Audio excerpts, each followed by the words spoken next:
है कि रब्बुल फ़ाज यूँ फरमाता है कि चौथे और पांचवें और सातवें और 10वें महीने का रोजा कि चौथे और पांचवें और सातवें और 10वें महीने का रोजा बनी यहूदा के लिए बनी यहूदा के लिए खुशी और धुर्मी का दिन खुशी और खुलमी का दिन और शादमानी की ईद होगा और शादमानी की ईद होगा। इसलिए तुम सच्चाई और सलामती तो अजीज रखो और सलामती को अजीज रखो। पाक कलाम का पढ़ा सुना जाना हम सबों के लिए बाइस बरकत हो। खुदा का शुक्र हो। सा बोलेंगे एक आवाज में आमीन। आज हम खुदा के पाक और खूबसूरत कलाम में पुराने अहदनामा में से रोजा के तौलक से एक बार फिर सीखेंगे। रोजा के तौलक से पुराने अहदनामा में दो तरह से हमें सीखने को मिलता है। रोजा के तौलक से दो तरह से सीखने को मिलता है। एक है अपनी जान को दुख देना और दूसरा जब हमने इस हवाले में पढ़ा है या सीखते हैं तो यहाँ पर हमें रोजा के बारे में और ही मुनादी जो है वो मिलती है। जब हम अहबार की किताब में पढ़ते हैं तो वहां पर खुदा के पाक और खूबसूरत कलाम में यह फरमाया गया है कि खुदावंद का कलाम खुदा के बंदा मूसा पर नाज़िल हुआ और खुदा ने अपने बंदा मूसा से बातें की और उससे कहा कि यौमे कुफारा का रोजा जो है वो तुमने क्या करना है, रखना है। और फिर एक अच्छी और खूबसूरत बात जो खुदा ने उन्हें बताई, कहा कि तुमने क्या करना है, इस्राएल को बताना है कि उन्होंने क्या करना है, मुकद्दस मजमा जमा करना है और उनके इलाका में खा देसी हो या परदेसी हर एक जो है वो क्या करेगा, अपनी जान को दुख देगा। और अगर कोई अपनी जान को दुख ना दे तो वो खुदा के लोगों से काट डाला जाएगा। उनका शुमार खुदा के लोगों में नहीं होगा।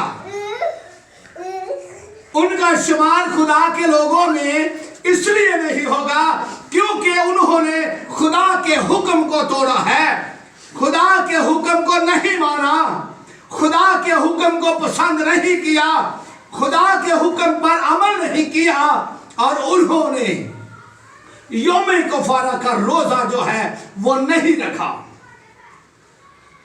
और फिर अच्छी और खूबसूरत बात जो खुदा ने अपने बंदा मूसा पर वाज़िया की वो ये थी कि ये जो आयन है ये पुष्ट दर पुष्ट रहेगा।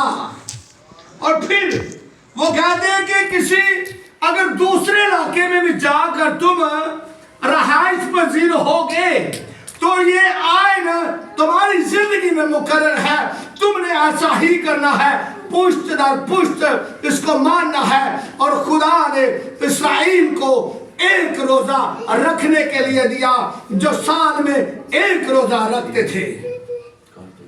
अगर हम इसकी हिस्ट्री पर जरा गौर करें तो खुदा के कलाम के मुताबिक जब मैं इस पर गौर कर रहा था, खुदा के कलाम पर गौर कर रहा था, तो खुदा के बंदा आदम से लेकर हवा से लेकर कायन और हाबिल से लेकर मतूसलाह हनूक से लेकर नू सेम हाफत इब्राहिम इसहाक याकूब यूसुफ से लेकर किसी को खुदा ने यह नहीं कहा कि तुम रोजा रखो, किसी को यह पैगाम नहीं दिया।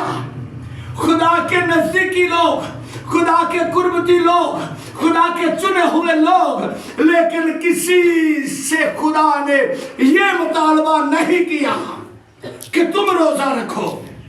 ऐनू तू रोजा रख, इब्राहिम तू रोजा रख, इसहाक तू रोजा रख, याकूब तू रोजा रख। किसी को को नहीं कहा, यूसुफ को नहीं कहा। और जब मैं और भी ज्यादा वजाहत के साथ सीख रहा था तो खुदा ने अपने बंदा मूसा को भी नहीं कहा कि तू 40 दिन का एक रोजा रख। खुदा ने उसे क्या किया है, कोई सीना पहाड़ पर अपने पहाड़ ऊपर बुलाया है ताकि उसके साथ क्या करे, हम कलाम हो, उसके साथ बातें करें। लेकिन जो नीचे बकिया लोग हैं, जो नीचे इंतजार लोग कर रहे हैं, वो गिनती कर रहे हैं कि 1 2 3 4 5 6 7 40 दिन हो गए हैं, 40 दिन हो गए हैं।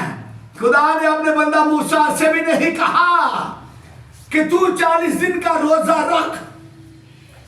लेकिन बाइबल मुकद्दस को जब हम पढ़ते हैं, खुदा के कलाम को जब हम सीखते हैं, तो अहबार की किताब में हमें इस बात का वाज़िह सबूत मिलता है कि खुदा ने अपने लोगों के लिए, इस्राएल के लोगों के लिए योम कफारा का रोजा जो है साल में एक मुकर्रर किया, जो पुश्त दर पुश्त उनको मानना।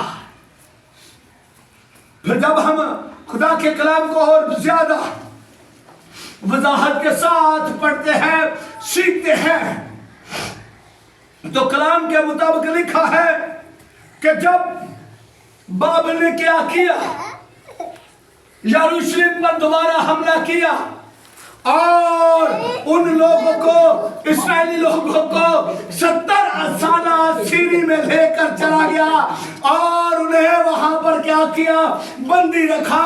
तो वहां पर उन्होंने ये एक दिन का रोजा भी नहीं रखा, वो भूल गए, शरीयत को भूल गए। खुदा का कलाम फरमाता है